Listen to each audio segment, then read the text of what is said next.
Estamos aqui mais uma vez. Meu nome é Rogério, sou médico homeopata. Hoje é 28 de novembro de 2024 e hoje nós vamos trazer aqui para vocês uma matéria médica, um caso clínico, com os comentários do Gilberto, a apresentação do Hamilton. E vamos começar já. Vamos lá, Hamilton, é com você. Boa noite, pessoal. Meu nome é Hamilton Camargo Rodrigues, também sou médico homeopata. Estou com esse grupo forte aqui, com muito carinho e muita alegria de estar com vocês. Essa história que eu te coloco é uma história real. Nós já apresentamos em outro tipo de live, mas agora nós vamos dar um enfoque diferente, mais do lado da matéria médica. Mas ela também vem mostrar aos que nos assistem a profundidade da ação da homeopatia e a importância da mente nos processos que geram doenças, da forma com que a pessoa pensa, dos sentimentos, principalmente quando essas coisas são muito intensas.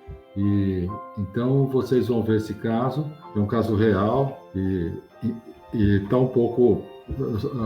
não é a história assim do jeito que a gente tirou, mas é a história que eu contei depois de um tempo de ter acontecido o caso, tá? Então começa assim. Aquela internação num grande hospital de São Paulo já chegaram aos 180 dias. 6 meses numa cama hospitalar não é brincadeira. Havia minado quase todas suas existências, até as picadas de agulha que tanto temia, após centenas, para ela já não representavam mais nada. Acostumara-se, estava enfrentando uma situação muito pior.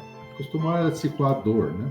Doente há quase 2 anos, de início uma diarreia, que foi se tornando diária, depois cólicas, dores horrorosas e muita distensão abdominal. Fora internada algumas vezes para tratamento sintomático, isso é, para tirar a dor, para diminuir a distensão, isso que é o tratamento sintomático. 2 delas foram mais graves, apresentaram um quadro de suboclusão intestinal, isto é, suboclusão é quando as fezes quase não passam pelo trato digestivo intestinal, né? Isto é, você tem uma luz intestinal de 100%, tinha 20%, por exemplo. Então, distende muito antes disso, né?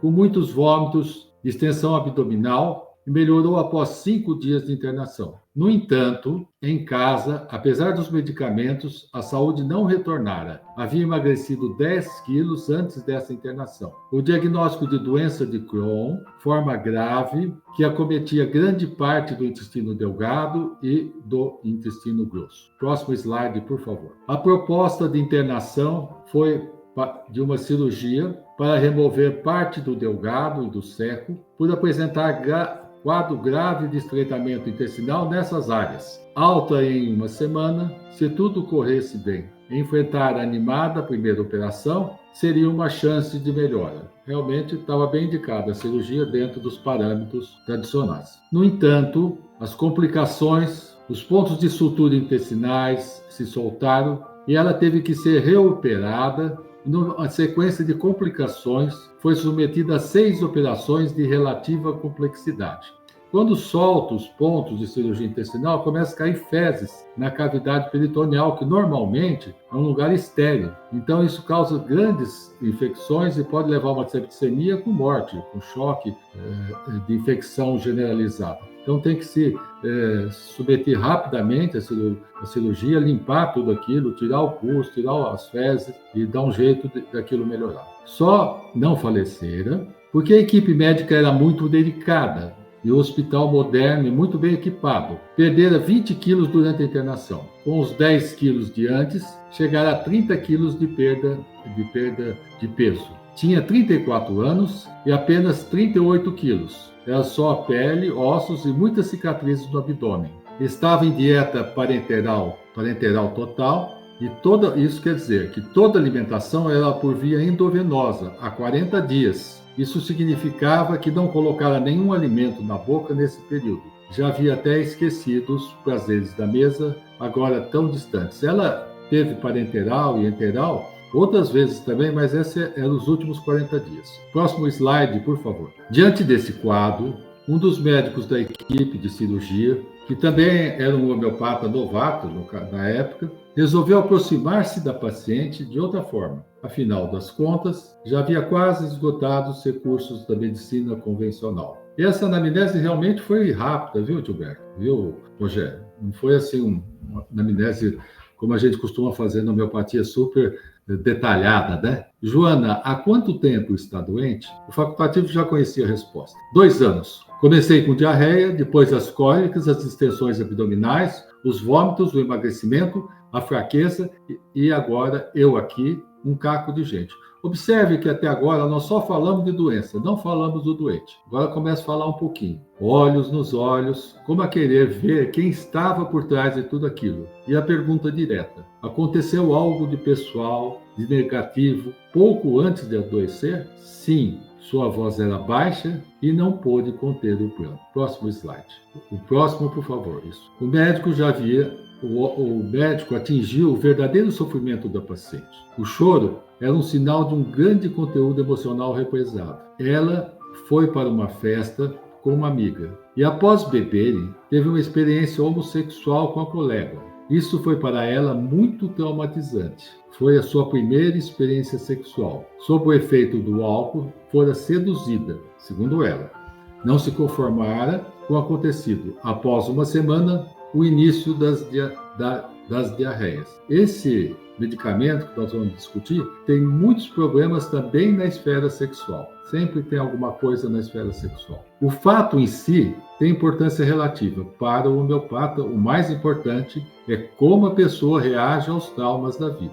O que você sentiu diante desse acontecimento? Muita raiva. Eu me senti enganada, traída, não posso nem pensar na antiga amiga. Quanto mais olhar ou falar para ela. Sentiu assim também afetada na sua própria honra também. E você falou para alguém? Nada. Guardei os sentimentos comigo. Se falasse seria melhor, mas não consigo. O senhor é a primeira pessoa que fala sobre esse assunto. Esse medicamento que nós vamos dar, ele tem muita repressão dos sentimentos. Há muito assim, a pessoa não consegue exteriorizar e aquilo fica machucando por dentro. Os sintomas mentais estavam claros: cólera reprimida, indignação, pesar silencioso, e completamos o quadro com outros sintomas e escolhemos um medicamento homeopático. Isto é o que a homeopatia chama de sintoma biopatográfico, de importância fundamental na gênese de muitas enfermidades, agudas e crônicas. Trata-se do sintoma desencadeante da enfermidade. É um fato traumático, no caso psicológico, e a pessoa não se recompõe daquele fato, e a partir daquilo ela começa a se desequilibrar física e mentalmente. No dia seguinte, ao início da tomada do medicamento homeopático, a paciente apresentou uma extensa erupção cutânea, da cabeça aos pés, acompanhada de nítida melhora do estado geral e mental. A afecção da pele representa uma eliminação que, junto com a melhora do estado geral e mental, indicava a recuperação do enfermo. A pele foi melhorando gradativamente e ficou boa em pouco tempo, uns 10 dias mais ou menos, que eu lembro. Em 10 dias, a paciente recebeu alta, para espanto e alegria da equipe médica. Começaram a melhorar do estado geral e pôde aceitar a alimentação por via oral sem problemas. Próximo. Joana, que é o nome fictício, foi acompanhada pelo homeopata por mais 3 anos, período que permaneceu sem sintomas da doença e recebendo apenas medicação homeopática. Por sinal, é o mesmo medicamento homeopático daquela época. Tomou poucas vezes. Apesar das cicatrizes do abdômen, recuperou a saúde, o peso e o ânimo de viver. Disse ao médico que já superou a cólera e a indignação. E embora não houvesse procurado a ex-amiga, o que havia acontecido já não lhe importava tanto. A homeopatia, com seus medicamentos bioenergéticos, tem a capacidade de atuar em níveis muito sutis do ser humano, mobilizando as forças curativas latentes no ser humano. Vamos para o próximo? Próximo, isso. Aí eu fiz uma pequena repertorização. Transtornos por honra ferida, transtornos por cólera com indignação, o pesar silencioso, transtorno pela cólera reprimida, quer dizer, tinha uma mágoa e uma cólera reprimida e uma diarreia após o sentimento de cólera. Aparece aí Staphysagra em primeiro lugar, nato muriático, carcinosino e peca. Nós fizemos um diagnóstico diferencial entre esses medicamentos, Nusônica e Auro também, mas escolhemos Staphysagra, que tem essa parte de honra. Se vocês verem a pontuação, embora tenha apenas um sintoma a mais, ele tem muito mais pontos do que os outros medicamentos. Ele tem 11 pontos em 5 sintomas, enquanto o segundo, natrimulhar, tem 7 pontos em 4. Pontuação também é importante. Vamos para o próximo. E aí eu fiz uma matéria médica bem sucinta, porque isso daí vai ser o tema do Gilberto. Eu não quero entrar nele, mas só um pouquinho mais ligado ao nosso caso. O Dr. Kent nos diz, James Tyler Kent, a pessoa sã pode deixar de lado uma controvérsia, sabendo que o que aconteceu está bem. Mas estafiságra, quando tem que controlar-se, fica em pedaços, treme dos pés à cabeça, perde a voz e sua capacidade de trabalho, não pode dormir e dói a cabeça. Aqui, no caso, a controvérsia foi a situação que ela não aceitou, né? Já o Dr. Eugênio Cadegabe, tirei trechos do livro dele, ele fala assim, aliás, tudo isso é do Eugênio Cadegabe, arquétipo da indignação, constantemente remoendo as ofensas recebidas com cólera suprimida, vivendo uma grande dor moral em silêncio. A indignação e a repressão, mais que o ressentimento, formam o modus vivendi de estafiságra. O próximo, por favor. Seus sintomas guias são hipersensibilidade de todos os sentidos, ponta dos dedos sensíveis, sensibilidade ao ruído, ao paladar, ao olfato. Agravação pelo tato, consequências de excessos sexuais ou de frustrações sexuais, feridas cortantes, no caso, muitas cirurgias, diarreias por cólera, cistite por relações sexuais frustradas, lombalgia por excessos do mesmo tipo, excessos sexuais, escrófula, que é sintomas da tuberculose, né? E as verrugas dolorosas. Eugênio Cadegabe, da matéria médica comparada da escola argentina do Tomás Pablo Pasquet. Aí eu peguei só uma frasezinha do Sankaran, e ele fala assim, pode haver dois extremos, um com emoções reprimidas, então ele cita um paciente, a última vez que tive raiva foi há 17 anos, isso é uma pessoa colérica, mas é super contido, né?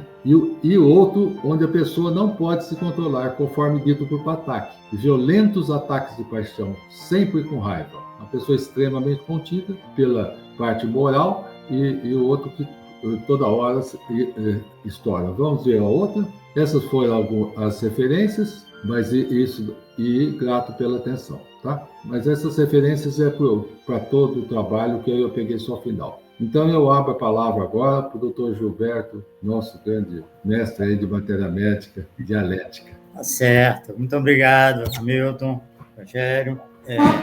Lembrando aí aos nossos internautas que quem quiser fazer algum comentário, alguma pergunta, a palavra está aberta, né? Está disponível, tá bem? Eu vou pedir agora, então, a Bárbara o favor de projetar Estafiságra, estudo dialético da homeoarte. Seguindo, próximo. Então, lembrando rapidamente que o método dialético se baseia em 3 princípios que eu peguei da dialética e trouxe para o estudo da matéria médica, que é o antagonismo, a gradação e analogia. O antagonismo são pelo menos dois efeitos patogenésicos que se opõem um ao outro. Quando o Hamilton acabou de apresentar o caso agora no final, falando que são os excessos sexuais ou os fracassos. Uma pessoa que leva uma vida devassa por um tempo e depois fica 17 anos sem ter qualquer relação sexual. Então, o antagonismo aparece com muita frequência nos dados da matéria médica e ele é o princípio mais importante para a gente firmar uma hipótese de compreensão do conteúdo de uma matéria médica. Na semana atrasada, nós conversamos sobre carbo animalis e eu comentei aqui na nossa live que tinha um efeito muito importante, muito claro, que era a sensação de que as coisas estavam se afastando umas das outras e se tornando mais brilhantes. Esse afastamento vai aparecer em diversas ocasiões. E o brilhante também, o brilho. Mas o que interessa mais é que o brilho vai se opor ao escuro, ao medo da escuridão, a efeitos patogenésicos ou rubricas que mostram a piora com o escuro. Ao mesmo tempo que há esse distanciamento, eu destaquei o valor de um outro dado, que algo, não me lembro mais exatamente o que era, penetrava no abdômen da pessoa. E eu dei muito valor por conta do oposto. Então, quando eu encontro duas coisas que se opõem mutuamente, eu sei que isso tem uma grande chance de ajudar a entender qual é o tema do medicamento, ou pelo menos ajuda a esclarecer os dois polos, que é o positivo, que a virtude está presente e em evolução, ou seja, ela vai se intensificando, e o polo negativo, em que aquela mesma virtude está ficando ausente cada vez mais, até que ela desaparece ou que ela se autodestrói. E destrói, naturalmente, a sua percepção das coisas. Então, esse antagonismo é que nos dá mais segurança para valorizar um dado, pensar num tema baseado nessa contradição de uma informação com a outra. A gradação, nem tanto, mas assim, já entrando um pouquinho no tema de Staphysagria, tem um autor que fala muito a respeito do controle. O medicamento se controla e não se controla, e assim vai. Ele entende que a forma de Staphysagria não se envolver com o problema, conforme essa paciente que o Hamilton mostrou agora, que ela viveu uma raiva de uma situação muito ruim, ela se indignou com aquilo, mas ela não faz nada por conta do controle. E esse autor coloca que o controle seria a questão mais importante de Staphysagria. Eu entendo que o controle de Staphysagria está muito no polo positivo, que ele se controla diante das situações, diante da raiva e de outros momentos também. Mas eu acho que não é tão importante assim o controle. Eu vou mostrar isso no meu estudo. Eu atribuo muito mais valor ao controle em láqueses, porque láqueses está na rubrica da perda do autocontrole, polo negativo. E no polo positivo, ele está se sentindo sob controle de um poder superior. Então, eu pego em dois polos e vejo que é muito mais importante em láqueses. E posso entender muitas outras coisas desse medicamento, mostrando que quando ele é loquaz, por exemplo, quando ele é ciumento, ele está exercitando o controle. Então, é por isso que eu chamo a atenção de vocês para o valor do antagonismo. A gradação é quando uma mesma informação aumenta, mas ela vai preencher sempre um polo apenas. Se eu não tiver informação no outro polo, pode ser que apareça de outra maneira, em outro detalhe. Então, ajuda, contribui. Por exemplo, em cáustico, ele está ansioso pelos outros, cheio de cuidado pelos outros, e isso vai evoluir para ele se tornar compassivo. É uma gradação. A analogia é quando a mesma coisa está presente em diferentes efeitos. Não há antagonismo e nem gradação, mas é o mesmo aspecto, né, que está presente em dois efeitos ou duas rubricas diferentes. Por exemplo, Iossiamus está espantando pavões. Pavão é uma figura muito interessante para a compreensão de Iossiamus, porque ele tem um corpo pequeno e um revestimento, um conjunto de penas enorme, muito maior do que o seu próprio corpo. E assim ele aparece também vestido com um capote, né, de lã, de couro, muito grosso, em pleno verão. E ele é secretivo, ele está escondendo coisas, guardando, por um lado. Esse dado secretivo já fica melhor quando você compara com o polo oposto, que é o que expõe segredos. Revelar segredos e ficar nu é um outro exemplo também fácil de entender como analogia, porque eles têm o mesmo conteúdo. O dicionário é muito útil, vocês vão ver na minha apresentação agora, como que ele ajuda a entender os dados de uma matéria médica. É importantíssimo. Gasta-se muito tempo, mas a gente consegue aprofundar na compreensão da matéria médica recorrendo ao dicionário. Próximo, por favor. Pessoal, sempre lembrando, quem quiser fazer alguma pergunta, pode utilizar a aba aí dos comentários. Fiquem à vontade. A gente lê assim que tiver uma brecha. Não se acanhem. E aproveitar esse tempinho aqui, quero já Avisar que semana que vem nós vamos ter uma live aqui com o Dr. Pedro Luiz Ozzi. Já vou de antemão dizendo que vai ser uma live imperdível, viu? Dr. Pedro Luiz Ozzi é um colega nosso aí que, além de um grande homeopata, tem uma sabedoria profunda em imunologia. Já separem na agenda aí, quinta-feira que vem, a gente está acompanhando aí uma live muito bacana sobre homeopatia e imunologia. Convidem as pessoas. Homeopatia e imunologia tem muita coisa a ver, né, Hamilton? Nós até Pedro. falamos, né, o Rogério, a gente até disse que a homeopatia age através do PNEI, né, psiconeuroendócrino imunológico, e o Dr. Gilberto estava falando sobre o controle, e eu acho que mais que controle, a Estafisaga tem a supressão do sentimento, ele tenta suprimir aquilo, negar aquilo, né, guardar dentro, assim, não expressar, que foi o caso dessa paciente. Muitas das vezes a gente faz isso com o nosso sistema imunológico, né? A gente suprime ele, né?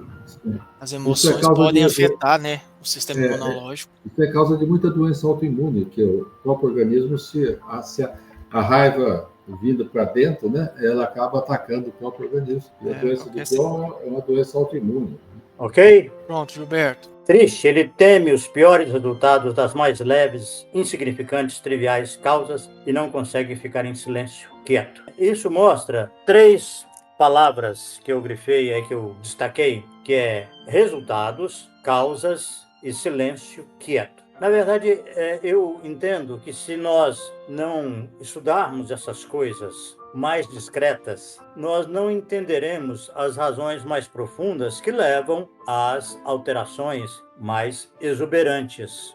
São essas coisas mais básicas que dão consistência, que explicam as mais graves, as mais intensas. Tá? Então, aqui nós vamos ver com mais detalhes que resultado tem a ver com consequência, as causas com razão, motivo e condição. E o quieto significa silencioso, quieto, pacífico, submisso. É muito importante que a gente comece a pensar que as coisas têm consequência, as causas provocam, né, as causas são razão, motivo, condição, que vão gerar consequências. Isso é bem o eixo que Estafiságria transita, e uma compreensão disso vai mostrar por que ele pode caminhar para se tornar silencioso, quieto, pacífico e submisso, que, na verdade, é o que ele alega que não consegue mais, né? E ele não pode se aquietar, não pode se silenciar. A palavra quiet, em inglês, costuma ser traduzida mais por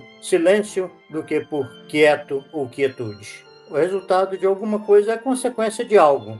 Consequência, o resultado, é alguma coisa que segue naturalmente uma ação, uma operação ou um curso particular. Nós vamos ver que estão muito unidos, causa e consequência. Grande indignação sobre coisas feitas pelos outros ou por ele mesmo. Lamenta-se sobre as consequências. E consequência é o efeito ou resultado de algo que ocorreu antes. Causa e efeito. Vejam bem, o tipo de efeito patogenésico, aparentemente sem maior valor, que a gente costuma passar por cima, mas ele fica indignado e se lamenta sobre as consequências. Isso significa que Estafiságria dá muito valor às consequências. Se naquele efeito anterior ele fala de causas, ele teme os piores resultados das causas mais leves, aqui já estamos vendo que ele está falando do mesmo assunto, a mesma coisa, está falando que ele lamenta-se sobre as consequências. Consequência significa estar muito na sintonia de um assunto que é causa e efeito. Na verdade, isso nos leva a pensar que não existe causa sem efeito. Se uma coisa acontece e não gera nenhum efeito, não é uma causa importante. E vice-versa. O efeito vai mostrar também a causa, a procedência. Eles têm uma ligação que muitas vezes, durante muito tempo, pensava-se que era sempre proporcional.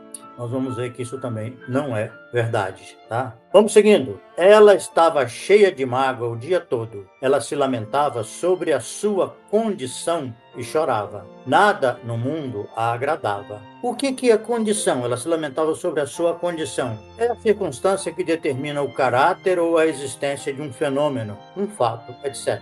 É o antecedente necessário sem o qual algo não ocorre.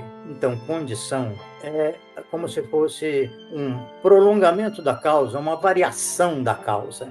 Muitas vezes, uma causa só toma corpo, ela só agita-se no mundo mediante certas condições. Determina o caráter ou a existência de um fenômeno. Vamos imaginar uma bala de canhão, e você descreve que ela pode fazer um estrago muito grande se ela for lançada. Então, a primeira condição, ela tem que ser lançada com força. Então, você precisa de um instrumento para isso. A condição para que você lance a bala de canhão é ter um canhão. Muitas vezes, uma causa só se consolida, ela só acontece em determinadas condições. Ela está se lamentando sobre a sua condição porque pode ser que tenha ali fatores causais que levam a esse lamento. Tem muita coisa na vida de alguém que ela pode entender que desencadeia uma consequência, desencadeia um resultado. E isso, para ela, é lamentável. Ou muito valorizado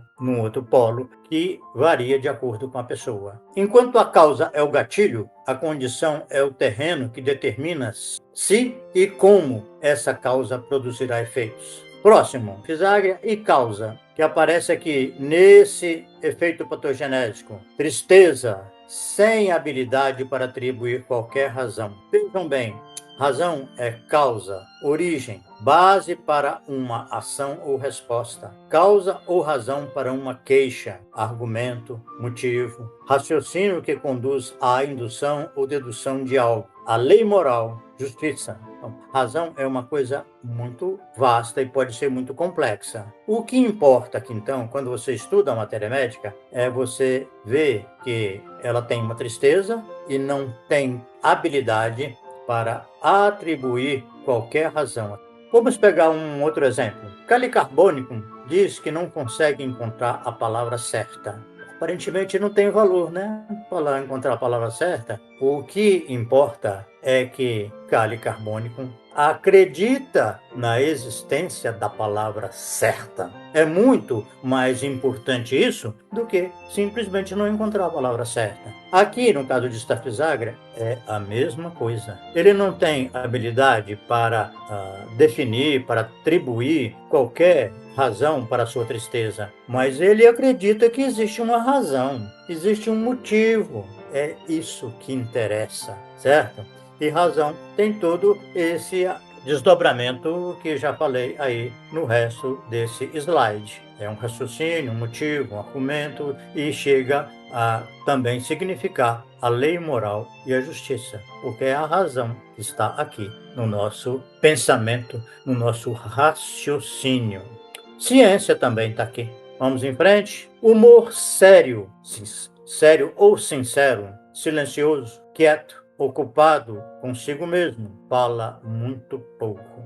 Essa palavra earn, o verbo, ganho ou adquirido através do trabalho ou merecimento. Então aqui surge um aspecto que é o merecimento e que ele está sério, sincero, calado, ocupado consigo mesmo, porque confia que o resultado vem por mérito. Por isso, eu interroguei aqui porque é possível que a causa que leva a uma consequência, o motivo ou a razão que desencadeia um efeito sejam passíveis dessa compreensão. Staphysagria estaria mais voltado para ver o mérito desse processo. O que tem numa causa que gera determinado efeito? O que tem numa razão que leva a um determinado efeito? Qual que é o mérito disso? Qual que é o merecimento disso? Então, ele fica muito voltado para considerar que o ganho adquirido através do trabalho e do merecimento sejam dignos de uma confiança. Aparentemente sim, aparentemente é esse o raciocínio dele. Ele está hipocondríaco, apatia, memória fraca, causada por insultos imerecidos. Aí está reforçando a ideia de que existe um certo valor ao merecimento. Ele atribui uma importância às coisas serem merecidas ou não, ou imerecidas. O mérito, o merecimento, uma questão que vai permeando aí se o efeito realmente é justo, se ele está de acordo com a causa desencadeante. Mente fleumática. Então, agora estamos analisando que ele nega a causa e a consequência. Mente fleumática, depressiva, triste, apática, indiferente a tudo, sem irritação ou sem fraqueza. Esse é o efeito patogenético. Então, vamos ver o que é fleumático. Fleumático é aquele que tem um autocontrole calmo. Quem não sente nenhuma emoção ou não deixa transparecer sentimento ou perturbação alguma. Frieza, impassibilidade. Não tem emoção, não transparece nenhum sentimento, está impassível. Vamos para o próximo. Aqui ele está dominado pelas causas. Pensamentos ansiosos e eventos do passado vêm a ele como se o passado estivesse presente diante dele, causando ansiedade e transpiração. É interessante que ele fica suscetível à influência dos eventos passados que vêm para ele agora como se estivessem presentes. Ele não consegue se desvincular da causa, ela volta para ele, ela reaparece aqui agora e causa ansiedade e transpiração. Tão presente que ela se mostra, aqui agora são causas atuais. Inquietação silenciosa. Ele está irritado com tudo, mesmo com o que não lhe diz respeito.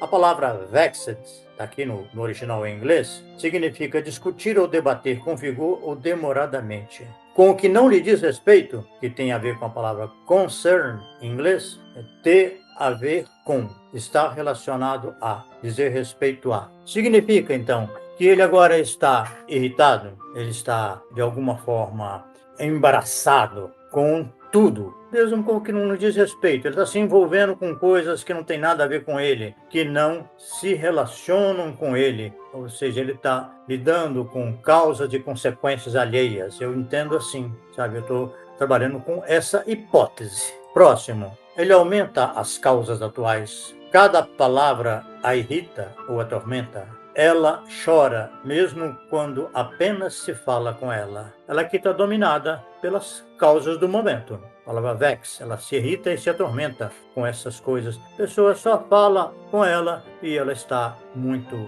irritada. Outro muito parecido é esse aqui. Muito sensível à menor impressão. A mínima palavra que parece errada machuca muito.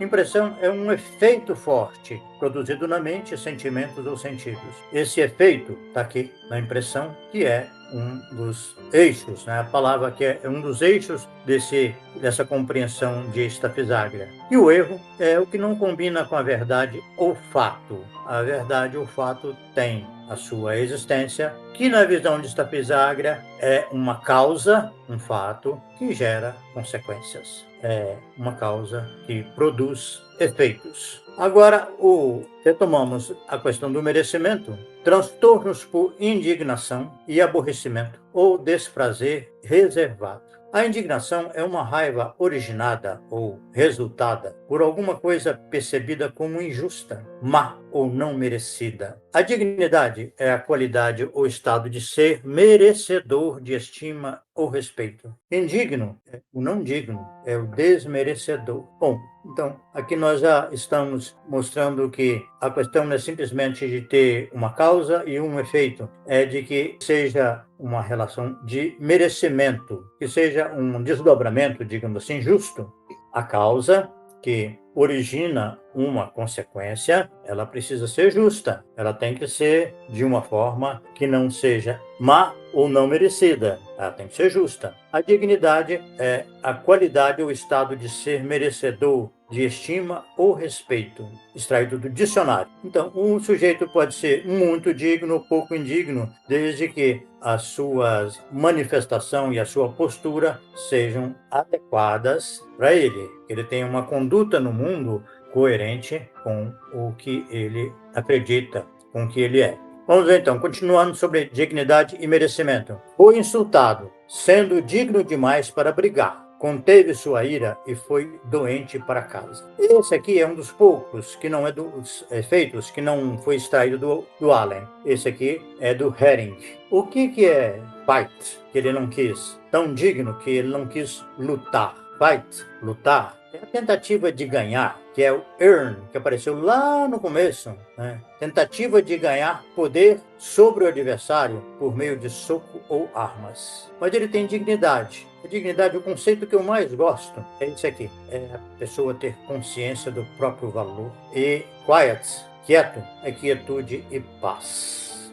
Então vamos ver, ele é digno demais porque ele acha que não vai brigar com ninguém, não vai descer as vias de fato com ninguém, porque as coisas se ajustam é pelo merecimento. Se você tem valor, se você é capaz, se você tem qualquer qualidade, qualquer produto, você não precisa brigar, porque isso vai falar por si só. Ele tem consciência do próprio valor e por isso ele vai para casa, onde ele vai ficar quieto, em paz, em silêncio. Seguimos. Estamos caminhando para o final. Aqui há uma postura que que ele anula as consequências. Indiferença, desanimado, mente embotada, depois da masturbação ou do coito interrompido. Onanismo significa masturbação ou coito interrompido. Ainda tem outro efeito, que é uma marcante tendência à masturbação. Em alguns pacientes,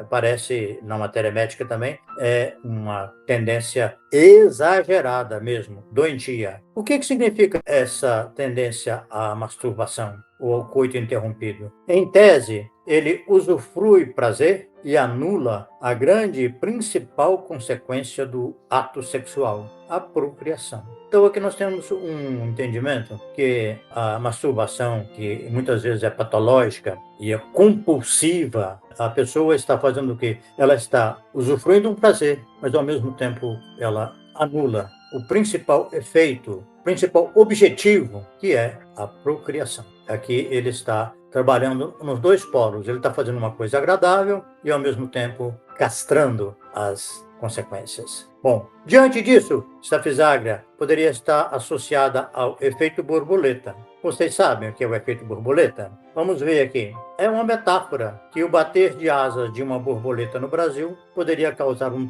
tornado no Texas. Simboliza a sensibilidade às condições iniciais, princípio fundamental da teoria do caos. Pequenas diferenças no início de um processo podem levar a ou causar resultados drasticamente diferentes. O Edward Lorenz era um meteorologista na década de 1960 que trabalhava com ali a previsão do tempo e fez uma pequena alteração nos dados iniciais de uma previsão. Só que, ao alterar esses dados, que ele achou que ia ter poucas consequências no resultado, percebeu que havia uma mudança muito grande, foi drasticamente diferente o resultado que ele obteve. Então ele começou a analisar isso e discutir o assunto e deu origem à teoria do caos, que tem muita aplicação hoje na biologia, na medicina, em muitas outras áreas. Trazendo para a homeopatia, eu acho que, além de Staphysagria lidar com isso, eu entendo que, muitas vezes, o paciente, o Staphysagria, ele vai tomar muito cuidado com as situações de conflito, que ele sabe que elas podem gerar consequências mais graves ainda, piores do que o problema já existente, quando você alimenta um conflito, quando você põe combustível no fogo. Ele, sabendo, tendo isso impregnado na sua forma de ser, ele não entra nesse esquema e fica quieto. O que é o quieto? Então, quieto, como eu disse no começo, ele teme o pior resultado das pequenas causas, porque ele não consegue ficar em silêncio ou quieto. Ele mesmo não consegue ficar quieto, em silêncio. Quando ele consegue, mesmo que seja um tumulto, seja uma situação de indignidade, ele fica na dele.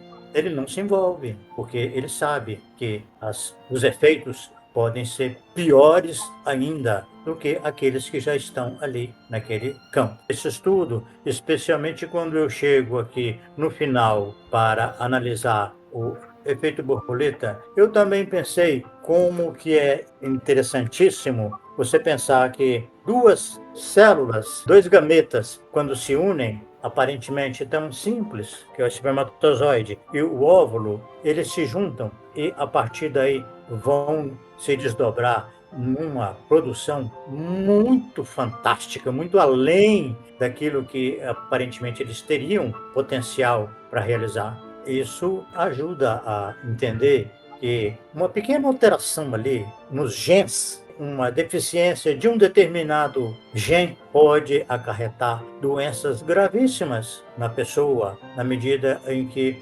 for desenvolvendo com aquela deficiência. É exatamente o que fala aqui. As condições iniciais podem acarretar uma realização grandiosa, como também uma lesão, uma deficiência muito ruim e muito complicada para o portador dessa alteração.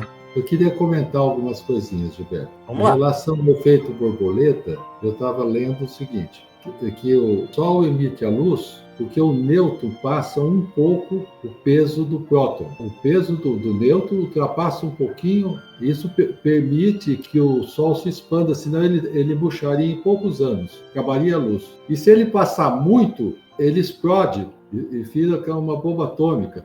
Assim, destrói todo o nosso sistema solar. É só nessa regulação íntima do nêutron com o próton, para imaginar como as coisas não são tão superficiais. Em relação ao que você falou de controle, eu acho que o termo para estafizaga é melhor supressão do que controle, porque cabe melhor que a supressão dos sentimentos, das emoções, né? do que o controlar, quer dizer, ele está suprimido. E aquela parte do sexo, da masturbação, eu diria que além da procriação, existe a troca afetiva e amorosa. E a masturbação e o onanismo é algo apenas não há troca, né? Eu acrescentaria no slide, com a tua conclusão, que além da procriação, o sexo teria uma troca afetiva e amorosa. E a masturbação tira isso, né?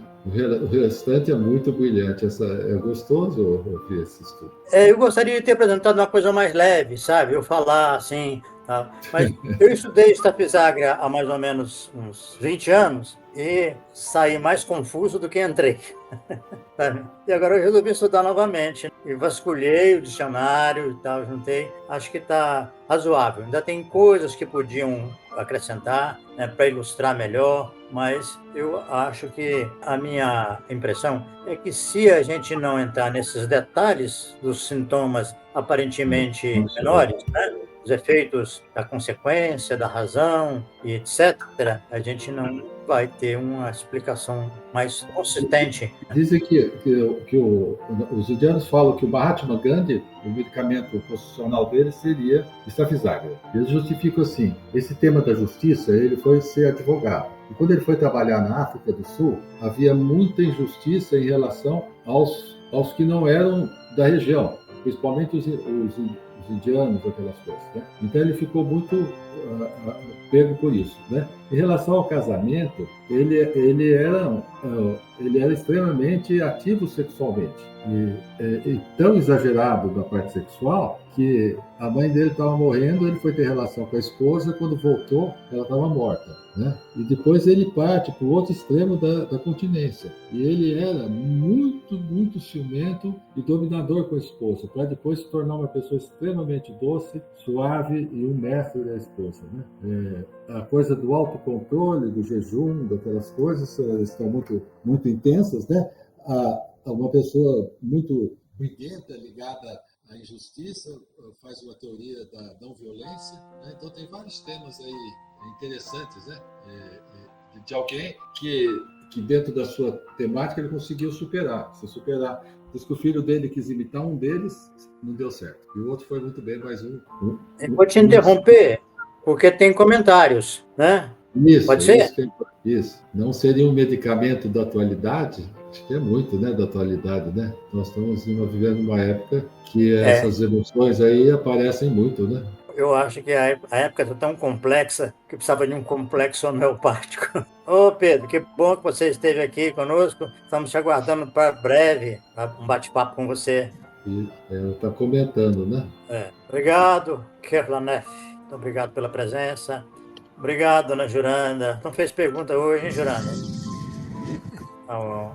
E mais? Obrigado. Comentários bons. Apresentação Apresentação profunda. profunda. Tá bom, Gilda. Bom, Pedro. É isso.